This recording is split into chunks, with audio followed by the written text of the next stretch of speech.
ഈശോയിൽ ഏറെ സ്നേഹം നിറഞ്ഞ വൈദികരെ, പ്രിയപ്പെട്ട സഹോദരി സഹോദരന്മാരെ, നീ ചിന്തിച്ച് നിർത്തുന്നിടത്ത് നിന്ന് ഞാൻ ചിന്തിച്ച് തുടങ്ങും.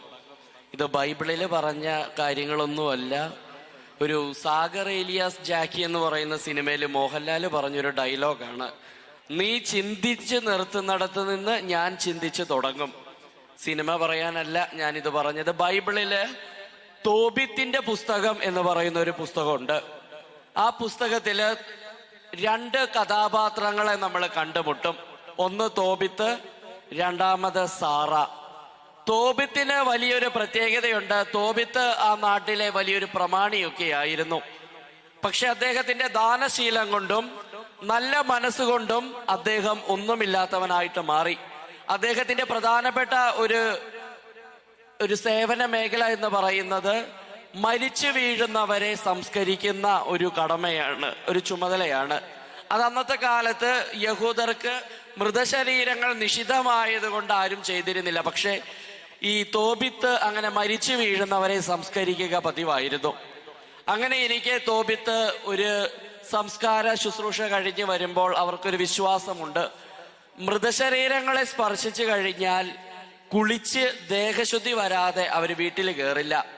അങ്ങനെ തോബിത്ത് വീടിന്റെ മുമ്പിൽ എത്തിയപ്പം വീട്ടിൽ കയറാൻ പറ്റാത്ത അവസ്ഥയായി. തോബിത്ത് വീടിനോട് ചേർന്ന് ഒരു മതിലിന്റെ അവിടെ കിടന്നുറങ്ങി. ആ കിടന്നുറങ്ങിയ മതിലിന് മീതെ കിളികള് ഇരിക്കുന്നുണ്ടായിരുന്നു. ആ കിളികള് കാഷ്ടിച്ച് തോബിത്തിന്റെ കണ്ണിന്റെ കാഴ്ച പോയി. ഇനി അടുത്തതായിട്ട് നമ്മൾ കാണുന്ന മറ്റൊരാളാണ് സാറ. സാറ പിൽക്കാലത്ത് തോബിത്തിന്റെ മരുമകളായിട്ട് വരും. സാറയ്ക്ക് ഒരു പ്രത്യേകതയുണ്ട്. ഒരു അഹസു അങ്ങനെ എന്തോ ഒരു പ്രത്യേക തരം, പറയാൻ പറ്റാത്ത തരത്തിലുള്ള പേരുള്ള ഒരു പിശാചുണ്ട്. ആ പിശാച് സാറയില് അനുരക്തനാണ്. എന്ന് പറഞ്ഞാൽ ആരെയെല്ലാം സാറ കല്യാണം കഴിക്കുന്നോ അവര് ഒന്നിച്ച് ജീവിക്കുന്നതിന് മുമ്പേ ആദ്യ രാത്രി തന്നെ പിശാച് അവരെ തട്ടിക്കളയും. അങ്ങനെ 7ഓളം പേരെ കല്യാണം കഴിച്ചു. 7 പേരെയും പിശാച് തട്ടിക്കളഞ്ഞു. കുറച്ചു കഴിഞ്ഞപ്പം ഇവളുടെ പരിചാരികമാര്, തോഴിമാര്, ചുരുക്കി പറഞ്ഞ നാട്ടിൻ പ്രദേശത്തുള്ള അമ്മമാരും ചേടത്തിമാരൊക്കെ സാറായെ പറ്റി കുറ്റം പറഞ്ഞു തുടങ്ങി. ഇവള് തന്നെയാണ്, പിശാചൊന്നുമില്ല, ഇവള് തന്നെയാണ് മണിയറയിൽ വെച്ചിട്ട് ഭർത്താക്കന്മാരെ കൊന്നുകളയുന്നത്, ഇവൾക്ക് പ്രേതബാധയുണ്ട്, അല്ലെങ്കിൽ ഇവൾക്ക് മാനസിക രോഗമുണ്ട്, ഇവള് നോർമൽ അല്ല എന്നുള്ള രീതിയിൽ സാറ പറഞ്ഞു തുടങ്ങി.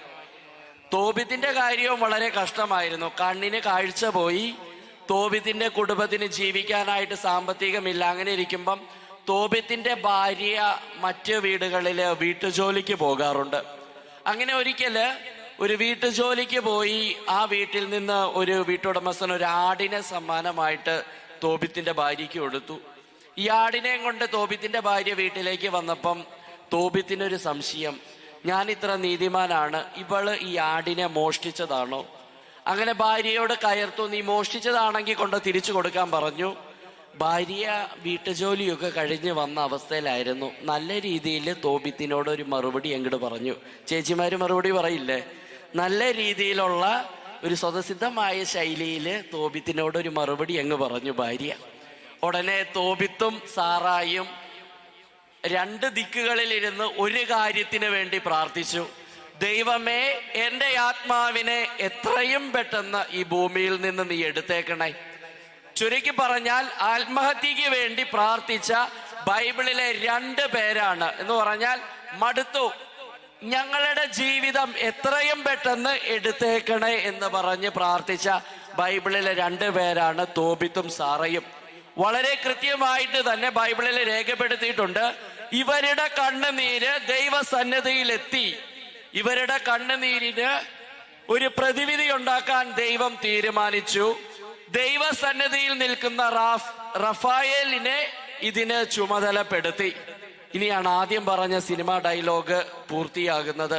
എന്ന് പറഞ്ഞാൽ മനുഷ്യൻ എവിടെ ചിന്തിച്ചു നിർത്തിയോ, അല്ലെങ്കിൽ മനുഷ്യൻ മടുത്തു, ഇനി എന്നെ കൊണ്ട് മുമ്പോട്ട് പോകാൻ പറ്റില്ല, എങ്ങനെ മനുഷ്യൻ തോറ്റു നിർത്തുന്നോ അവിടെ ദൈവം പ്രവർത്തിച്ചു തുടങ്ങി. അല്ലെങ്കിൽ നമ്മുടെ എല്ലാ ജീവിതത്തില് ഒരു തോബിത്തും ഒരു സാറായും കടന്നു വരും.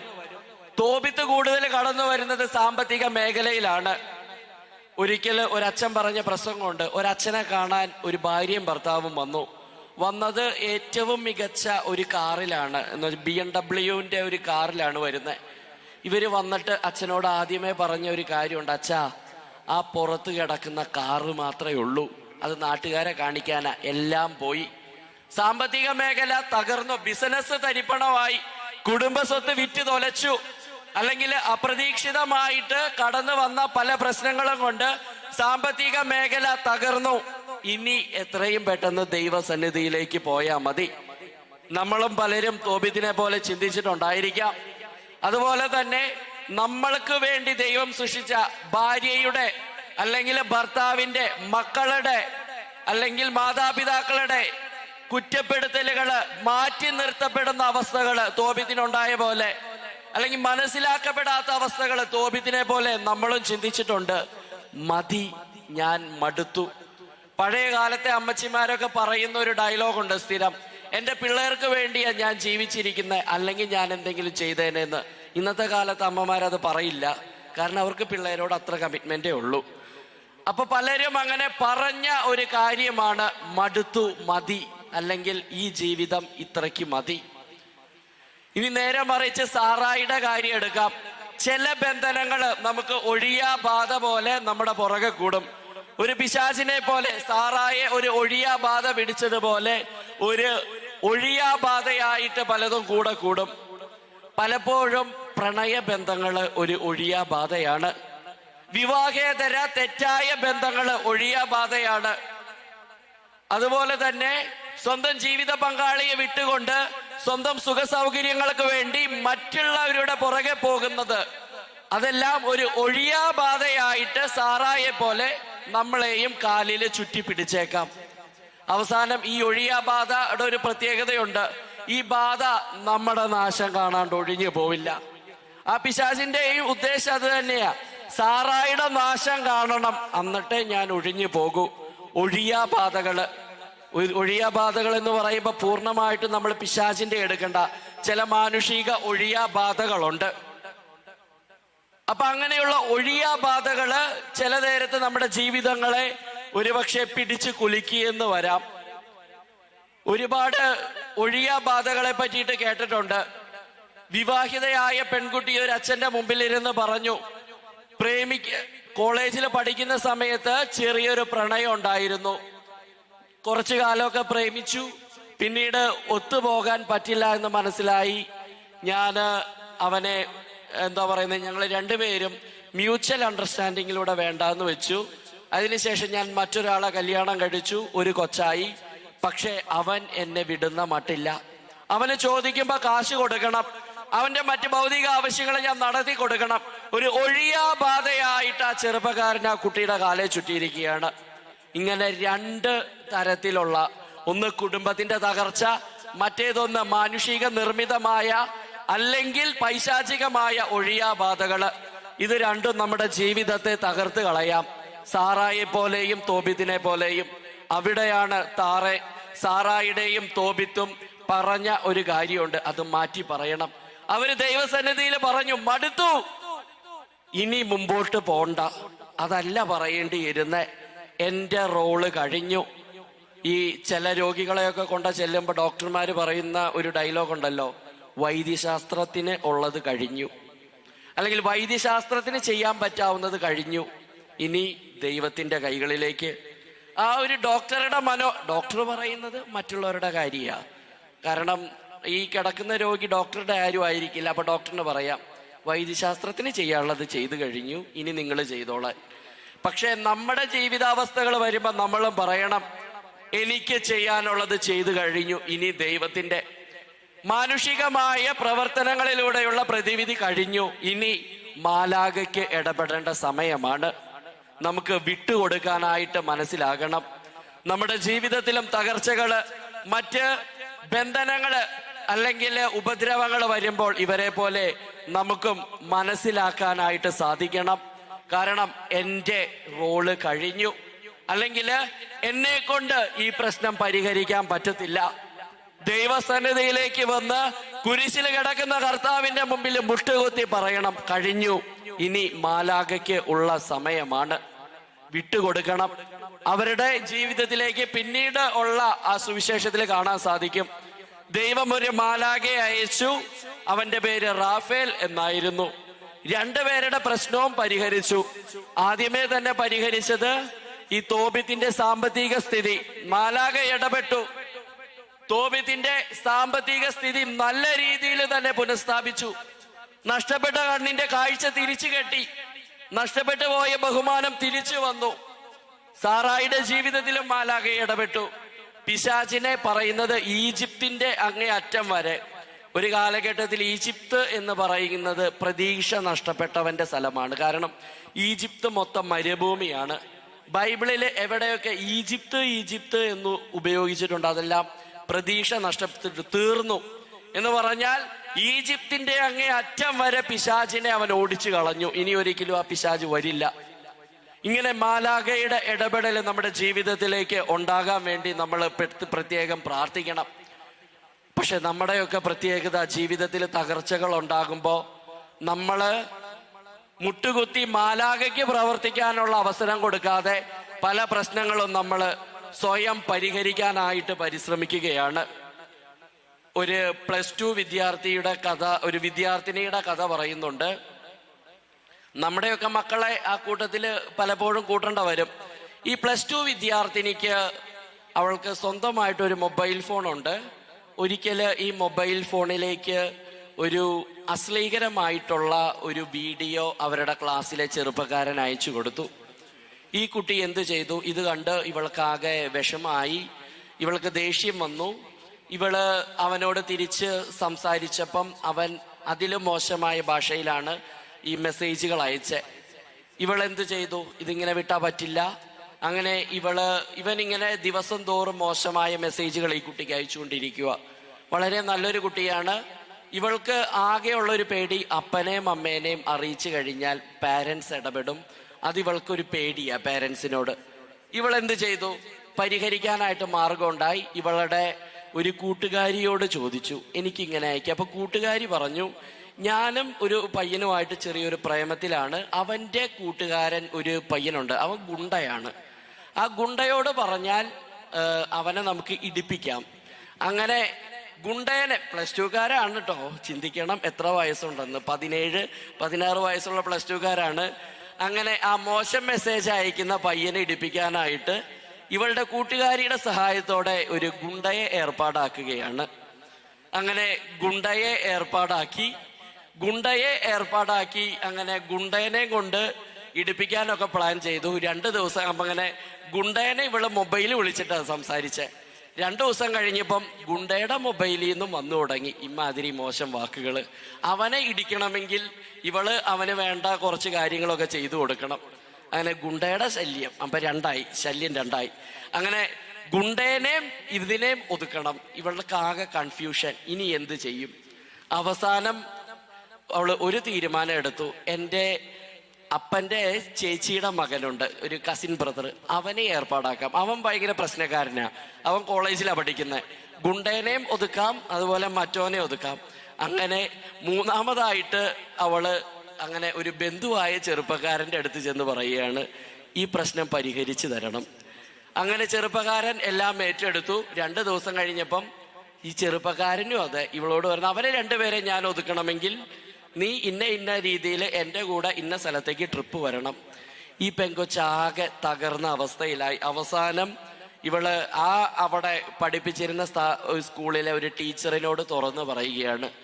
ടീച്ചർ നേരെ പേരൻസിനെ വിളിച്ചു പറഞ്ഞു, ഒറ്റ ഫോൺ കോളിൽ ഇവളുടെ അപ്പൻ ഗുണ്ടേനെ ഒതുക്കി, ക്ലാസ്സിലെ പയ്യനെ ഒതുക്കി, ബന്ധുവിനെ ഒതുക്കി.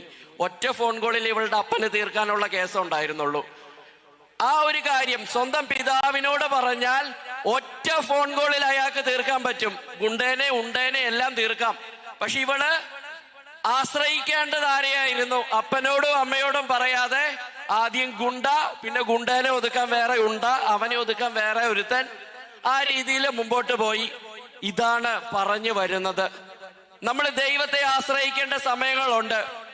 ദൈവത്തെ ആശ്രയിക്കേണ്ട സമയങ്ങളിൽ നമ്മളൊക്കെ ആശ്രയിച്ചു പോകുന്നത് സ്വന്തം ശക്തിയില് അല്ലെങ്കിൽ മറ്റൊരുവന്റെ ശക്തിയില്. ഒരിക്കൽ ഈജിപ്തുകാർ യുദ്ധത്തിന് പോവുകയാണ്. അപ്പുറത്തുള്ള സൈന്യം വളരെ ശക്തം.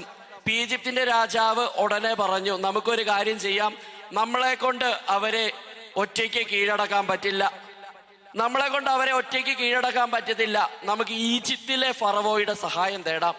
അപ്പൊ പ്രവാചകനെ വിട്ട് കർത്താവ് ഇസ്രായേലിന്റെ രാജാവിനോട് പറയുന്ന ഒരു വാക്കുണ്ട്, കുത്തിപ്പിടിക്കുന്നവന്റെ കൈക്ക് തന്നെ തുളച്ചു കയറുന്ന ഇല്ലിക്കമ്പിന് സദൃശ്യമാണ് ഈജിപ്തിലെ ഫറവോ.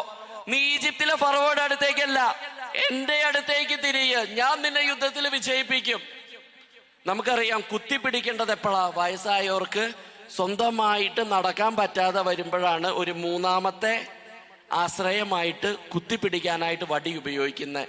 ഈ കുത്തിപ്പിടിക്കുന്ന വടി സ്വന്തം കയ്യിൽ തറച്ചു കയറിയ എങ്ങനെയുണ്ടാകും? ഒരാശ്രയമില്ലാണ്ടാണ് നമ്മൾ വടീനെ ആശ്രയിക്കുന്നത്. ആ വടിയാണെങ്കിൽ നമ്മുടെ കയ്യിൽ തറച്ചു കയറുക. ഇതായിരിക്കും നമ്മൾ മനുഷ്യനെ ആശ്രയിച്ചാലുള്ള അവസ്ഥ. അതുപോലെ തന്നെ ഒരു പ്രവാചകനുണ്ട്. ഒരു പ്രവാചകനെ കർത്താവ് പറയുന്ന ഒരു കാര്യമുണ്ട്, എന്റെ ജനം എന്നിലേക്ക് തിരിച്ചു വരുന്നില്ല, അവര് പല ദേവാലയങ്ങൾ പണിതു കൂട്ടുന്നു, മനുഷ്യനിർമ്മിതമായ വിഗ്രഹങ്ങൾക്ക് അവരെ ബലി അർപ്പിച്ചു പോകുന്നു, പക്ഷേ എന്നിലേക്ക് തിരിച്ചു വരുന്നില്ല. ഇന്നത്തെ ഈ ഒരു വചന സന്ദേശവും നമ്മളോട് ആവശ്യപ്പെടുന്നതാണ്. നമ്മുടെ ജീവിതത്തിൽ തകർച്ചകൾ ഉണ്ടാകാം, നമ്മുടെ ജീവിതത്തിൽ ഒഴിയാബാധകൾ നമ്മളെ വട്ടം പിടിക്കുന്ന അവസ്ഥകൾ വരാം, അതുപോലെ തന്നെ വേണ്ടപ്പെട്ടവരെ നമ്മളെ മൈൻഡ് ചെയ്തില്ലെന്ന് വരാം. ഇങ്ങനെയൊക്കെ ഉണ്ടാകുമ്പോ നമ്മൾ ഒരിക്കലും ജോബിനെ പോലെ ആകരുത്. പലരും ചിന്തിക്കും, ജോബ് എന്ന് പറഞ്ഞാൽ പഴയ നിയമത്തില് വളരെ ഒരു വലിയ ഫേസ് ആയിട്ട് കാണുന്ന ഒരാളാണ് ജോബ്. പക്ഷെ ജോബിന്റെ ഒരു പ്രശ്നമുണ്ട്. ആദ്യമേ ജോബിന്റെ സമ്പത്തിനെ തൊട്ടു. ജോബിനൊരു കുഴപ്പമില്ല, സമ്പത്ത് പോട്ടെ, മക്കള് പോട്ടെ എന്നൊക്കെ ജോബ് ചിന്തിച്ചു. അവസാനം ജോബിന്റെ ശരീരത്തെ ദൈവം തൊട്ടു. 1-2 പാസേജുകള് ബൈബിളിൽ കൊടുത്തിട്ടുണ്ട്. ആ പാസേജുകളിൽ ജോബ് സ്വയം ശപിക്കുന്ന കുറെ ഭാഗങ്ങളുണ്ട്. അതിനകത്തൊരു തമാശയായിട്ട് തോന്നും, എന്റെ പിതാവിനോട് നിനക്കൊരു ആൺപുത്രൻ പിറന്നിരിക്കുന്നുവെന്ന് പരിചാരകർ വന്ന് പറഞ്ഞ നിമിഷം വെറുക്കപ്പെട്ടതാകട്ടെ, ഞാൻ ജനിച്ച സമയം നശിച്ചു പോകട്ടെ എന്ന് പറഞ്ഞുകൊണ്ട് സ്വയം പഴിക്കുന്ന ജോബുണ്ട്. അവസാനം ജോബിനോട് ദൈവം തിരിച്ചു ചോദിക്കുന്ന കുറെ കാര്യങ്ങളുണ്ട്. നിനക്ക് ഇത് വല്ലതും നിന്റെ പ്രയത്നത്താൽ കിട്ടിയതാണോ? ജോബ് പറയുന്നുണ്ട്, അല്ല. പിന്നെ നിനക്ക് സ്വയം പഴിക്കാൻ എന്ത് അവകാശം ഉള്ളേ? നമ്മളെ ഈ ഭൂമിയിലേക്ക് അയച്ചത് കർത്താവാണ്. നമ്മൾ പല പ്രശ്നങ്ങളും അഭിമുഖീകരിക്കണം. നമ്മൾ ഇന്നയാളുടെ ഭാര്യയായിട്ട് മാറണം, ഇന്നയാളുടെ ഭർത്താവായിട്ട് മാറണം, ഇന്ന കുട്ടികളുടെ അപ്പനും അമ്മയുമായി മാറണം. ഇതെല്ലാം കർത്താവ് തീരുമാനിച്ചതാ. പക്ഷെ അതുകൊണ്ട് പലപ്പോഴും ജീവിത പങ്കാളികളുടെ, മക്കളുടെ, മറ്റുള്ളവരുടെ, അയൽക്കാരുടെ പ്രശ്നങ്ങൾ നമ്മുടെ ജീവിതത്തെ വട്ടം പിടിച്ച് നശിപ്പിക്കാനായിട്ട് സാധ്യതയുണ്ട്. അപ്പോഴൊക്കെ നമ്മൾ മനസ്സിലാക്കേണ്ട ഒരു കാര്യമുണ്ട്, ജോബിനെ പോലെ സ്വയം പഴിക്കാതിരിക്കുക. അവസാനം ജോബിനോട് പറഞ്ഞു കൊടുക്കൊണ്ട്, നീ എന്റെ നേരെ തിരിഞ്ഞിരുന്നെങ്കിൽ, എന്നിലേക്ക് തിരിഞ്ഞിരുന്നെങ്കിൽ എത്ര പെട്ടെന്ന് ഞാൻ നിന്റെ കാര്യത്തിൽ ഇടപെട്ടേനെ. പക്ഷെ ജോബ് സ്വയം പ്രാഗിക്കൊണ്ടിരിക്കുക, എന്നെ കൊണ്ട് ഒന്നിനും പറ്റത്തില്ലേ, അല്ലെങ്കിൽ എന്നെ നശിച്ചു പോയേ, ഞാൻ നശിച്ചു പോയേ എന്ന് പറഞ്ഞുകൊണ്ട് ജോബ് പ്രാഗിക്കൊണ്ടിരിക്കുക. ദൈവം ജോബിനോട് പറയുന്നുണ്ട്, നിന്റെ സ്വയം പ്രാക്ക് നിർത്തി നീ എന്നിലേക്ക് തിരിയുക. അതുപോലെ തന്നെ ഇന്നത്തെ ആ പറഞ്ഞു വന്ന തോബിത്തിന്റെയും സാറായിയുടെയും കഥ പോലെ നിങ്ങള് എന്നിലേക്ക് തിരിയുക. ഇസ്രായേൽ രാജാവിനോട് പറഞ്ഞതും അത് തന്നെയാ, എന്നിലേക്ക് തിരിയുക, ദൈവത്തിലേക്ക് തിരിയുക എന്നുള്ള വലിയ ഒരു ആഹ്വാനമാണ് കർത്താവ് തരുന്നത്. നമ്മുടെ ജീവിതത്തിലും നമ്മളെ തകർക്കുന്ന, നമ്മുടെ പ്രയത്നങ്ങൾ നഷ്ടപ്പെട്ടു പോകുന്ന അവസരങ്ങളുണ്ടെങ്കിൽ ദൈവത്തിലേക്ക് തിരിഞ്ഞ് ദൈവത്തെ ആശ്രയിക്കാൻ ഇതൊരു അവസരമായിട്ടെടുക്കാം. കർത്താവിലേക്ക് തിരിഞ്ഞ ആരും നിരാശരായി പോന്നിട്ടില്ല. അതിൻ്റെ ഏറ്റവും വലിയ ഒരു ഉദാഹരണമാണ് പഴയ നിയമത്തിലെ കായേൻ. കായേൻ ആബേലിനെ കൊന്നുകളഞ്ഞു. കൊന്നുകളഞ്ഞതിന് ശേഷം ദൈവം ആ കായേനെ വിളിച്ച് ശപിക്കുന്ന കുറെ കാര്യങ്ങളുണ്ട്. നിന്റെ സഹോദരന്റെ ചോര കുടിക്കാൻ വാ തുറന്ന ഭൂമിയിൽ നീ ശപിക്കപ്പെട്ടവനായിരിക്കും എന്ന് പറഞ്ഞുകൊണ്ട് കായേനെ പുറന്തള്ളുക. അപ്പൊ കായൻ ദൈവത്തോട് പറയുന്ന ഒരു കാര്യമുണ്ട്, എന്റെ ജീവനെ തിരിച്ചു വിളിച്ചോ, കാരണം ഇനി എനിക്ക് ഈ ഭൂമിയിൽ ജീവിക്കാൻ പറ്റില്ല. സഹോദരനെ കൊന്ന എന്നെ കാണുന്നവൻ കല്ലെറിഞ്ഞ് കൊല്ലാൻ സാധ്യതയുണ്ട്. കായൻ കർത്താവിന്റെ അടുത്ത് കരഞ്ഞ് പ്രാർത്ഥിക്കുക. അവസാനം കർത്താവിന് അവിടെ കായനോട് കരുണ തോന്നി. കായേന്റെ മുതുകിൽ ഒരു മുദ്ര പതിപ്പിച്ചു കൊടുത്തിട്ട് പറയാണ്, നിന്നെ ആര് കൊല്ലുന്നോ അവനോട് ഞാൻ പ്രതികാരം ചെയ്യും. കർത്താവ് സംരക്ഷിച്ചു നിർത്തും. നീ എത്ര വലിയ പാപിയാണോ, കായേനെ പോലെ, ജോബിനെ പോലെ നീ എത്ര തകർന്നവനാണോ, അല്ലെങ്കിൽ സാറായെ പോലെ നിന്റെ ജീവിതത്തിൽ ഒഴിയാബാധകൾ വിട്ടുമാറാത്തവനാണോ, തോബിത്തിനെ പോലെ സാമ്പത്തികമായിട്ട് സാമൂഹികമായിട്ട് തകർന്നവനാണോ, കർത്താവിലേക്ക് തിരിയുക. അവിടുന്ന് നിന്റെ മുറിവുകൾ വെച്ച് കെട്ടും, നിന്റെ ജീവിതത്തിലേക്ക് ഇടപെടും. നിന്റെ ജീവിതം ചിട്ടപ്പെടുത്താൻ അവിടുന്ന് മാലാഖമാരെ ചുമതലപ്പെടുത്തും. ഈ വിശ്വാസത്തോടുകൂടെ ഇനിയുള്ള ജീവിതം ജീവിക്കുവാൻ നമുക്ക് പരിശ്രമിക്കാം. നിത്യം പിതാവും പുത്രനും പരിശുദ്ധാത്മാവും ആയ സർവേശ്വര എന്നേക്കും